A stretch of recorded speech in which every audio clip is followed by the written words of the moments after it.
What's up, Barnhill family, and welcome back to your home for all things combat sports. Yo. Guys, today we are breaking down from our new studio, I might add. That's right. The UFC 317 main event. Ilia Topuria is your new 155 champion. Spectacular performance against Charles Oliveira, making quick work, getting him out of there in the first round. We're going to break down the technical things that we saw in the fight that Ilia did really well. We're going to talk about his potential next fight that could be against Paddy Pimblett and what the future holds for this young superstar. So, Nick, before we dive into what's next, let's talk about what happened. Absolutely. Ilia Topuria, I mean, this guy just keeps saying what he's going to do, and he keeps doing it. That's And right. listen, I know I picked Charles Oliveira. Flame me in the comments, you guys, if you must. I thought Charles was going to be the guy, man. This guy, Charles Oliveira, most finishes in UFC history. Really took out everybody at 155 that wasn't named Islam Makhachev. Right. Really good striking, very good jiu-jitsu to counterbalance Ilia's really good top pressure grappling. But no, I mean, Charles really had nothing for him. Ilia came out right out of the gate, established a beautiful jab, and then used that to set up his power shots. And what we found out last night is that even in a new weight class, truly no one can get touched by this guy. If you want to beat him, you have to get him to the ground before he touches you. Honestly, that's what it seems like to me. What were your thoughts on the fight? I thought it was amazing. And it's really fun to see the Mystic Matador, right? It's kind of like Mystic Mac, but the 2025 version. Ilia is calling his shots. And when we were predicting this fight, I got to take him at his word. I have picked against Ilia Topuria every single time he's gone out there, and I've been wrong every time. He goes and knocks out a legend, one of our favorite fighters of all time in brutal fashion. With Charles Oliveira, I realized that, yes, he's been there. He's done all the things you want to do as a UFC fighter. He's all over the history books. And given the fact that he's been through wars for years and years and years, it's just not stylistically the kind of fight that you can win when you're fighting a guy who is sleeping people with one single shot. And now you're giving him a chance to basically avoid a weight cut and add 10 pounds of power, 10 pounds of muscle. And obviously it translated well. It didn't appear like there was any sort of gas tank that needed to be utilized whatsoever because the fight was so short. And we were kind of talking about that too. This fight is going to be wild for as long as it lasts. I had first round finish happening, but I knew Charles Oliveira would be a dog from the second the bell started until the final bell ended. And unfortunately, it didn't even go one full round. But that just goes to show you how good Ilia Topuria is. He comes out with a game plan, and then the one thing that sticks out differently than anybody else is the confidence. Now, we've seen confident fighters come in there before. Conor McGregor was a very confident fighter as well. But I don't think we've seen people that are truly as calm in those types of situations as Ilia Topuria. Charles Oliveira, like I said, he's what does he have, like 35 fights 35. in the UFC, like 20 something, 29 finishes, something. I mean, right. An absurd UFC resume. Right, all over the history books. He was fighting in the UFC before Ilia Topuria even had his first MMA fight. I believe that 2010, was 2010. I think he debuted. Right, so we're talking about a guy who's been there, done that, seen it all, and he looked a bit nervous in the cage last night when he was squared off with Ilia when it was finally time to lock the cage and get into it. And I just thought that Ilia's performance was so impressive. And obviously, we don't have a whole lot to break down. We had a couple of fun exchanges. We had a little bit of a grappling scramble, and then we had a little bit more stand-up. But once you realize that Charles was willing to bite down on the mouthpiece and engage, I thought that was the beginning of the end because Ilia Topuria had him exactly where he wanted him. And even though Charles was landing some decent shots in those exchanges, the one that was landing the final shot of those exchanges was Ilia. And it looked like, even though a couple of them didn't really phase Charles that much until, of course, he knocked him out, they were landing harder, and it looked like they were doing a little bit more damage than what Charles was doing. And obviously, that's why Charles tried to get the fight to the ground. It's the ankle lock. I mean, he went for a leg entanglement. Yeah. I don't exactly know what he was trying to get to, but it looked like he was trying to go for maybe an outside heel hook, but basically get that leg, and hopefully you can scramble up using that position. But either way, Charles was just a little bit in over his head, and I think trying to get the fight to the ground was probably a good idea because he felt the pressure and the power from Ilia. But again, You were just saying, what do you have to do to beat Ilia? Take him to the ground? Well, good luck with that. He's really good there too, but it's like the only chance you have. Right. If you look at his footage, and also remember the path that got him to the UFC is full of submission victories. Right. And when you watch him like in the PI training with his brother, like the flows, the jiu-jitsu flows and the grappling scrambles they're doing are so high level, and he chains everything so well together. I honestly think that he's just as big of a problem on the ground as he is on the feet. Yeah, and I think we have to take Ilia at his word with what he says now. I sure did. Because he says that he's going to do, it's like you said, Mystic Matador. He's the new Mystic Mac. And in a lot of ways, far more technical than Conor ever was. For sure. Will he become the star that Conor became? I mean, I think he's probably the only guy in the UFC that's got a real fighting chance of that right now. The model of the UFC is a little bit different these days. Right. They're not so star heavy. They're not, focusing on your Brock Lesnar's and your Conor McGregor's and your Ronda Rousey's and things like that. They're just building the sport as a whole. And if a star emerges, a star emerges. Right. So the model's a little bit different, but I tell you what, Ilia certainly could give him a run for his money if things keep going the way that they're going. The thing that's really interesting to me about Ilia's game is how much he's evolving. Because the guy that decisioned Josh Emmett is nowhere near the level of the guy that starched Charles Oliveira last night. So you think about the progress he's making in a short period of time. His boxing's getting cleaner. His power is coming on heavier. We haven't seen a whole lot of grappling out of him recently because he's just starching everybody. But suffice it to say, I would assume that his grappling is improving at the same rate that his striking and all of that is improving. This guy at 28 years old now, second youngest double champ of all time, just a few months behind when Conor did it. Yep. Even though he vacated, still to me it's the same thing. He could have held up a division or not. He chose not to. Respect to him for that. But to me, in my eyes, it's the same level of accomplishment. And when you got in there, as you said, the confidence is on display right from the beginning. You can feel it. He doesn't seem fazed at all by the big moments. Right. He seems like somebody who, and I saw the video on Instagram of him dancing at a restaurant, standing up at the table saying, "Thank you, God, for yet another victory." Like that, the Conor's brash, right? But I don't even know that Conor had the same confidence level, because arrogance and brash and posturing is one thing, but true confidence, which Conor did have, I don't think he has that to the level that Ilia has. No. Ilia really knows he's going to win. And he says, I am the next generation of MMA. Yes. You are witnessing the next evolution of the sport. And I think he's right. And that kind of brings me to the point of now, not looking so much at what happened, but what's next? Yeah. Here's the thing. Before we get into the conversation of who is next for Ilia Topuria, one thing we noticed that's disturbing is that most of you guys that watch our videos are not subscribed to the channel. What's up with that? Guys, if you find value out of the content that we provide, it helps us out tremendously and costs you nothing. And guess what? You can always change your mind later. Thanks so much, and back to the content. Thank you. Paddy Pimblett, Arman Tsarukyan, Justin Gaethje, whatever order, people who are Arman fans are going to get butthurt about the fact that the superstar in Paddy Pimblett is probably going to jump the line. But here's the bigger point.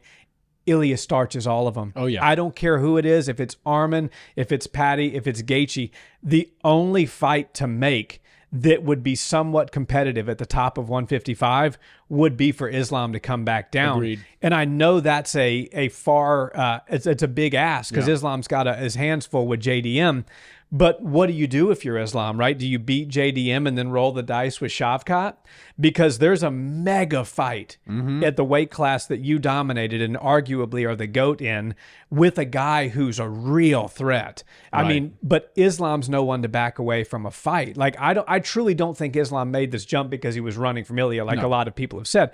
But if Islam gets the belt at 170 and then Ilia defends against Paddy or Arman, if that's going to make the fans happy, whatever, he's going to win either fight. Bring him in there. And I'm well aware that I'm the guy that picked against him to win. That will never happen again. There you go. Maybe if Islam comes back. We'll see. We'll see what. I don't know. The video's doing well. I'd like you to pick against Ilia again and again and again, because you're hearing it in the comment section. Yeah, I'm getting flamed in the comments, but the videos do seem to do well when I pick against him. But, I try to be accurate in my predictions. And I think just, from track record, it's how do you pick against that guy? You can't. I mean, Arman, he's a great grappler. So is Ilia. Right. Arman's not nearly the striker Charles Oliveira is. Arman had a war with Charles and a lot of people think he lost. Paddy's great, but Paddy's very brash on the feet. Yeah. He's not nearly as clean. Justin Gaethje, I mean, that guy's chin has got to be hanging on by a thread at this point in his career. Right. Who cares? Like, I don't care which way you do those guys. Do one.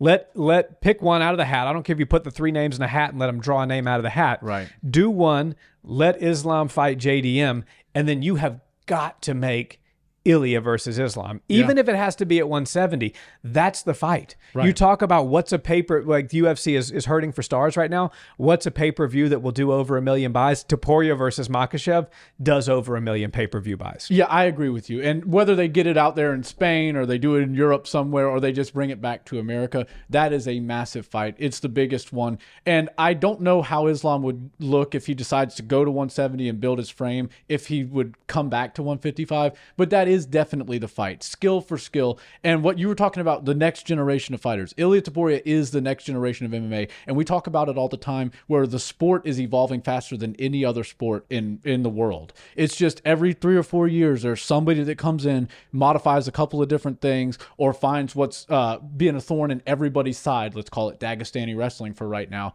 and he just figures out ways to negate that and ways that he can, get the advantage, and fighters that like to use that type of situation, or guys that came from the previous generation. And while, yes, the last generation of guys are killers, the best MMA we've ever seen, Charles Oliveira, Justin Gaethje, Islam Makhachev, Khabib, all these guys. Even Benny Dariush, who, by the way, also looked really good last night. Right, and that's just the lightweight division we're talking about. Ilia Topuria came up, studied all these guys, modified a little bit from here and there, took pieces from everybody. That's what all great artists do. They just steal and borrow and take what they can take, draw inspiration, and then they come out with their own version of themselves. And what he's done, what he curated for his style, his skill set, and everything that he's done is just working so well. I believe he is the tip of the spear for leading into the next generation of MMA. What's coming. Exactly. I believe that the next generation, and honestly, what I was thinking about last night, I was just laying down after all the fights and all the conferences and everything. Every year, and if the UFC doesn't want to do this, we should do this as a channel.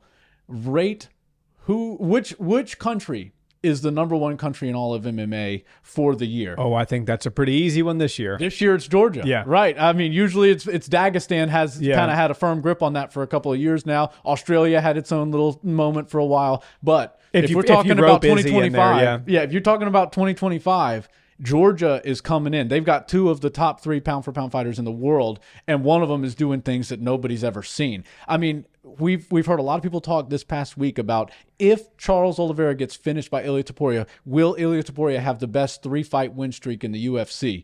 I say yes. Yeah. If somebody's got a better 3-fight win streak, please drop it in the comments. I know there's some really good competitive ones. But you're talking about knocking out Volk, right? The best 145er of all time, right, to become the champion. So you beat the GOAT to become the champion, do it in brutal fashion. Then you knock out probably the #2 or #3 guy in the division's history. Oh, by the way, this guy's never not only been knocked out, never been knocked down in a fight in Max Holloway.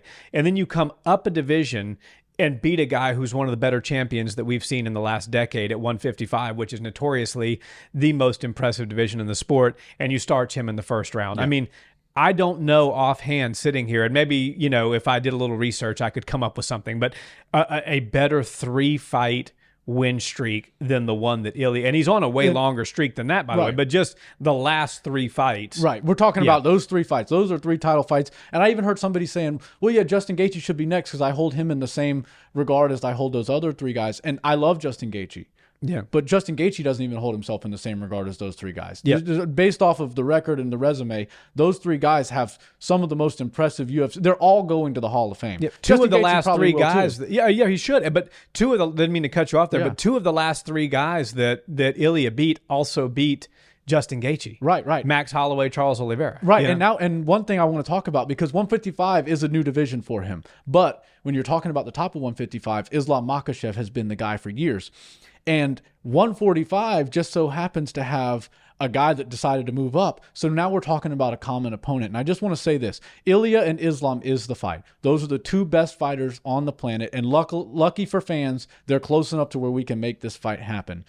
But I will just say, if I want to make the case, because I'm a selfish fight fan, I want to see Ilia versus Islam. Yeah, and I don't care if it's 70 or 55. Make the damn fight. Yeah, I don't care either. I assume it'll be at 70. But either way, I'm just going to say, it took Islam Makhachev 2 fights to finish Volkanovski. And a lot of people think it took him 2 fights to beat Volkanovski. Right. Well, exactly. Yeah. Let's just go with win, right? It took him 2 fights to win.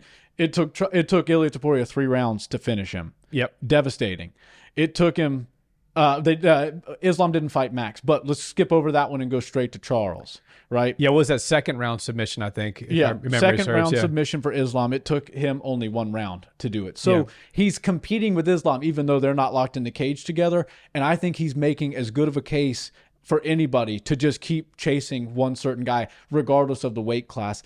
And honestly, it kind of sucks for him, but if he goes in there and beats whoever's next, people are going to look at him at 155 the same way we were looking at Islam at 155. Regardless of what you do, you're not going to get a whole lot of credit for it because we know how good you are. And it's unfortunate, and that's why I honestly see Ilia Topuria being the first person to go up to try for triple champ status and potentially being the first one to get it. Now, if Jack Della Maddalena beats Islam, everything changes, right? Where Islam will likely come back to 155 and we still get the big fight. But it's not as big. But it's bigger if he beats Jack. 100%. It's bigger if he beats Jack because there's now a 3rd title on the line, right? Yeah. Now Islam's going for another belt, champ. But Ilia is somehow stealing the thunder. And even though he's newer into the UFC, newer into the champ lifestyle, he's now the one that has more on the line and potentially more gold coming his way if he does beat Islam. So I think that is the absolute fight to make. And it feels good to me. You know, I love Conor McGregor. Everybody that is in the sport now and a fan of the sport understands that just a few years ago, he was the innovator that Ilia Topuria was. He's the guy that he was seeing things a little bit differently. And I understand that Conor McGregor isn't as dominant of a fighter as Ilia Topuria, but he was striking on a level that was a little different than most people. And that's why he had so much success. I just love to see now that Conor McGregor comes out after that fight. And one thing Conor McGregor will always do is give credit where credit's due. Him and Ilia, he could drum up some drama and try to figure out a way to get to Ilia. Now, what I like is nobody's really given that thought the time of day. People are just like, Conor's doing his own thing. But what I really liked about it is Conor McGregor tweeted, very impressive. 3 knockouts in a row, all 3 legends. I like Ilia. I think that's really cool. We weren't expecting that. We were probably expecting some sort of hate tweet, you're right, a little bit of trolling here and there. Torah, yeah. Like exactly. Smack him on the chest, whatever. But I just thought it was really cool because one thing that will always get credit from Conor McGregor is if you go out there and you entertain and you knock people out cold. And honestly, that fight, it will probably never happen. It has no business happening. Ilia would clean him up in probably 1 round if he can do it to Charles Oliveira. But I just do think that it was cool to see the division's kind of moved on. Like, I'm so glad we didn't have an Ilia Topuria who always had Conor in his mouth for years and years and years win that belt in Conor's old division. Didn't say anything about Conor. He's fine with ushering in the Scouser. And honestly, I thought it was really funny. I don't want to go too far off the path, but Dana White was not happy about that. He had already gone to the back. Joe Rogan seemed to have kind of orchestrated the fight, the matchmaking last night. Joe Rogan grabbed that microphone and he goes, Paddy Pimblett's next in line. You want to bring him up into the cage? And since we're doing since we're bringing Josh Van in, let's go ahead and bring Paddy in. Right. Yeah, I thought that was pretty funny. Forget the Tuesday matchmaking meeting. We're making all the matches in the cage tonight. Exactly. But I think that tells you that that Dana had a plan for what he wanted to do next. And whether that would actually happen or not, I think he had a conversation he probably wanted to, or he had a conversation in mind he wanted to have with Ilia. Yeah. And then all of it just went out. But it kind of sucks because all the good footage they got of Paddy coming in the ring and dwarfing Ilia Topuria. I mean, he's significantly he's a big boy, bigger. All of that is useless until they go to fight each other. And Dana doesn't really want Paddy to be next in line. But at the same time, Ilia Topuria has done nothing but fight absolute legends. It's about time, if you want him to become a fan favorite, maybe give him somebody that the fans also don't mind hating on, right? Yeah. Nobody's going to hate on Charles Oliveira, Max Holloway, Volkanovski. So you watch a lot of people hate Paddy. Yeah, you watch Ilia Topuria, and people are like, finally he's going to fight somebody that we actually want to see him knock out. We're actually going to cheer for him this time. Yeah, and you watch Ilia Topuria out there. He feels awful for knocking out Charles Oliveira. He feels awful. And one thing you did talk about was that party. I thought it was really impressive. He put his entire aura, and if you go in the comments, everybody's saying, bro put his entire aura on the line by celebrating Friday night after the weigh-ins. Yeah. That's wild. We don't see people throwing a party prior to the fight, and then whatever he did last night. That's as cold as it gets. Yeah, I mean, let's just dive into that because he would have gotten destroyed by the media and the commenters if he lost that fight for pulling a stunt like that. Oh yeah, he rented out the restaurant. He paid the bill. I'm sure he tipped whatever the waiters were in there very well, and he was basically in there celebrating, dressed like he had already won the fight. But I think that the confidence is truly one of the most important aspects of his game, and the reason he's finding so much success in the UFC. Sky is truly the limit because he's so calm in there. And I mean, I think to wrap the conversation, I mean, the Islam JDM is too far. The train's too far down the track to derail it. Let that happen. Ilia smokes Paddy. I like Paddy. I'm not a Paddy hater like most people are, but just let's be real. The skills there's a big difference there. He's gonna knock him out. The first guy to ever knock the Scouser out. Yeah, he was the first guy. I mean, if Scousers don't get knocked out, Max Holloway certainly should be considered an honorary Scouser. Exactly. And he got knocked out. So I think you just got to let that fight happen. I think we all kind of know where that's going to go. Yeah. And then you look to say, okay, Islam versus Ilia. What's one pay-per-view that we could do that would bring more than 1 million pay-per-view clicks that doesn't have the name Conor McGregor on one side of the bill? That is Ilia Topuria versus Islam Makhachev. If you want to do it at 170, I think that would massively favor Islam. But then again, Ilia would presumably have even more pop in his shot, but whichever weight class you want to do it in, that's the fight to make. I think they're both one fight away from that happening, but it'll be a shame if they both win their next fights and the UFC doesn't actually put them together regardless of what weight class it's actually in. I agree. And last thing I'll say is Ilia Topuria in that fight, we didn't get to see a whole lot, right? But one thing that happened was it got fired up very quickly. And we saw Charles Oliveira land a little bit, get into a grappling exchange with him and at least a little bit of a clinch or a, body lock situation. So he could feel the strength of a 55 champion. He could feel that. And Ilia honestly was being moved around a little bit more by Charles Oliveira than he was by the 45ers he was fighting. But I think it was really good for him. Even though he got about 2 minutes to feel it, he got to feel, okay, this is the top of 155. This is how strong they are. Charles Oliveira is actually a really good grappler, and he's really good at inside the clinch. He's really good in close quarters. I'm feeling his strength. I understand there is still a difference between my power and the division of 155 because everybody knew he had crazy power for 145. But the question was, will it translate? Remember, Conor McGregor came up, and I know they jumped over. He went from 55 up to 70 to fight Nate Diaz, but that power didn't translate for Conor McGregor. Neither fight. Conor was so used to knocking people out that he would utilize all of his gas in the early parts of the fight to go for the knockout. Ilia doesn't have to worry about that. Ilia seems to have even more power in his shots, even more single shot KO ability. And I just think if he keeps going this way, we might be looking at the next guy to retire undefeated. Very possibly.